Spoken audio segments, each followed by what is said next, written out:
name's Anthony Dauphin, and I'm a casting director, and I work between New York and Paris on mostly co-productions, American films, but also like French films and European co-productions. Yeah, I work in New York, LA, England, Paris, and Germany too. It's almost like a consulting job in any way, because it's not a creative part of filmmaking. Right. To a certain extent, it's not like a decorator or a costume designer who creates something from nothing. What I'm asked to do is to choose actors and to work in collaboration with the director. And so it's more of a consulting job in many ways. Well, you know, it depends on each case and each film and each director, but usually what I do is I meet and we discuss ideas about the script and the direction the director wants to go in. I usually try and see some of his or her films to get a sense of what they're looking for and the tone of the piece. And then after the first meeting, then I usually make a list. And after that, the director comes back and says, okay, I'm interested in this person, that person, that person. Speak to their agent, find out if they're available and interested. And then after that, we decide together between the director and me who we want to make an offer to. That's for the major roles. Right. That's for like the star parts. Yeah. Parts, it's obviously very different. It's like a whole different animal because you get to pick people that you like, right? That you think are talented for the smaller parts.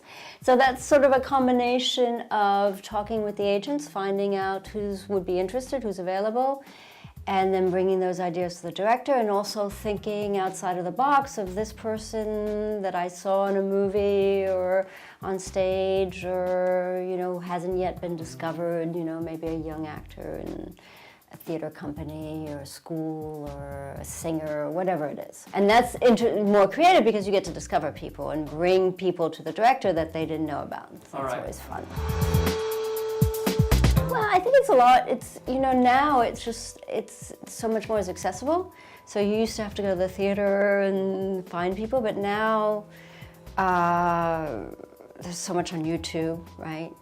Sometimes I'll be looking or someone will say, hey, did you see this? It's really great. Or I'll see a performance of a singer, you know, like a young singer or something, and I thought, oh, that might work in the film if it's like a small scene and I need something specific. You know, I see a lot of NYU student films, and there's some really good actors in some of those short films, so then I use them as well. I think there are a lot of like singers who are very adept at acting as well. Right, sometimes it's fun to use people who have never done anything before. There are a lot of theater companies, there are a lot of classes. And I use Facebook too. All right. Yeah. I post, What about I have Facebook? I have a page for my casting. Yeah. And if I'm looking for a specific role and I have a problem finding it, I'll post it on Facebook. Okay, and then you get... And then I get a lot of answers. I get a lot of emails from actors. And with their reels and their resumes. It is random because it's really a question of timing. When I'm casting a film, actively casting a film, and I'm looking for small parts and I'm looking for like really specific parts, then I'll look at all the emails. All right. And then see if there's anybody who's appropriate. But when I'm not in that process, when I'm casting for major roles, for instance, I tend not to look at those emails. I hate to say that, but it's true. There's also something which I think probably exists here called Breakdown Express, and you post your project, and then everybody submits, the agent submits, but you can self-submit as well, so all the actors submit. And so I look at the photographs and the resumes and I pick them and I ask them to come in. And then also through people I know, you know, I'll think of someone, maybe someone who's hasn't been acting for a while, doesn't have an agent, or a kid who is not a professional, or someone who is not an actor but I think might be right for a role. So I bring in lots of people who don't have agents. No, showreels is just to get an idea of what the person looks like and if they can act or not. And then after that, I'll ask them, if we're not in the same country, I'll ask them to send me an audition tape, which I don't really like, but sometimes it's necessary. They film themselves doing the scene. I send them the sides, the pages, the scenes, and then they do it. I send them notes too. on the scene. Yeah. And then they do it. And then if it's completely off, then I'll ask them to retape. I'd much rather be in the room with an actor, but sometimes it's not possible. Yeah. But it's so much better. It's better for me, it's better for the actors. I don't really like the whole audition. There's a relationship and there is a contact. And Yeah. And you can see how things develop and what their potential is. I use Skype. If the director is in one country and the actor is another, but this is usually for people who the director is interested in proposing the role to. And so I'll organize a Skype so they can talk and see each other. You know, I see like 100 people a day or something. Oh wow, a day? Close to 100, yeah. How Yeah, it's funny because I was working on a film in New York, but with French directors, and we were doing casting sessions, and they thought they were going to see 20 people, and we were there all day, and we saw, 65, and they were like, whoa, it goes so fast. It's true because the American actors are really prepared. All right. So they don't want to chat. Okay. They walk in, you say, how are you? You say, do you have any questions? They'll say, no, I'll just do it once and then we can work on it afterwards. And that's how it works. So they do their scene, and of course, if it's good, then we work on it and we talk about it. If it isn't, then that's it, and leave. So I usually schedule each actor with 5-minute intervals. Yeah, and sometimes I double schedule, so it's like every 2-3 minutes. So that's the difference. And I know it's done differently here. Yeah. Well, you have that person come back twice, All then right. you take more time. And then I usually do improv, because I like improv. Yeah. And I like to be able to see that the actor can work with his part if it needs to change, or they change the script, or they add more lines, or whatever. I need to feel that that person is comfortable with whatever is thrown at them. I'd say the one big difference, without getting into a lot of detail, the one big difference is that in New York and LA, actors have managers and agents. So the managers usually have a stronger personal relationship with the actors, so I try to go through the managers. Okay. And then they connect between them, the agent and the manager. Okay. So you don't have managers here. No. So, The agents kind of. right, they have closer relationships with their actors. Okay. Yeah, so it's good in that way. All right. Usually the director and I are on the same page, so it goes fairly smoothly. But if he or she isn't, then there's a process of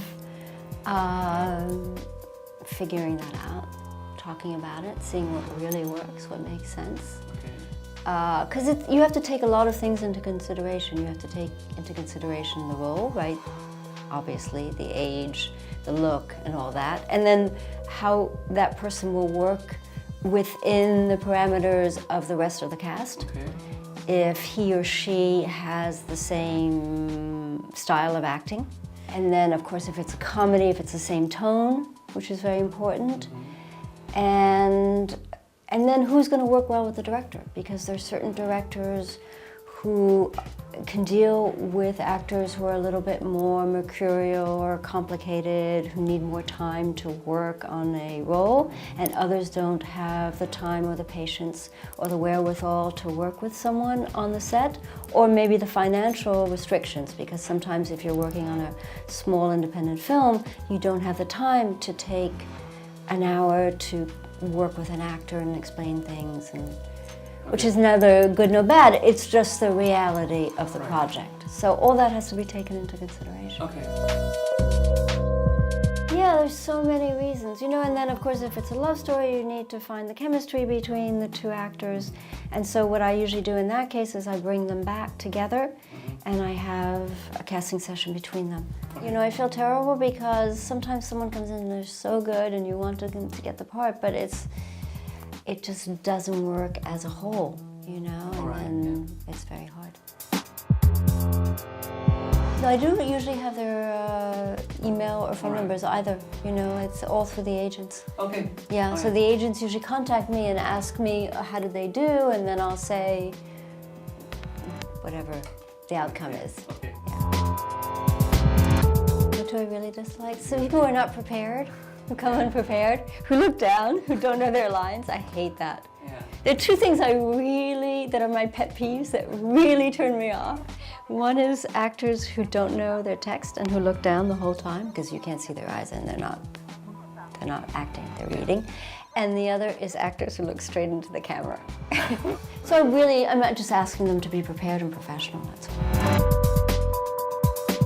I love it when they come in and they have made decisions, that they know exactly what they're going to do. And even if it's completely off, I love the fact that they've thought about it and decided what to do, and they come in prepared and they've created something for themselves. Well, I love working with actors. I really do. I love being in the room with actors and directing them and working with them and seeing what comes out. And when you see something that you hadn't thought of before that takes you by surprise, it's amazing. It's really exciting when it comes to life like that, when it's, you know, because you see the same people, I mean, you see people come in all day long doing the same thing. And then when someone comes in with something new that is different and sort of just sort of lifts it up and lifts it out of the box, it's really wonderful. It's really exciting. So that I love. And I also love the collaboration with the director. Just be prepared, I think. It's really important when you go in the room, just have everything down pat. Just know what you want to do, what you're going to do. Don't hesitate. Know your lines. You know, basic. Don't try and chat the people up too much. Just do the scene, and then afterwards you can talk.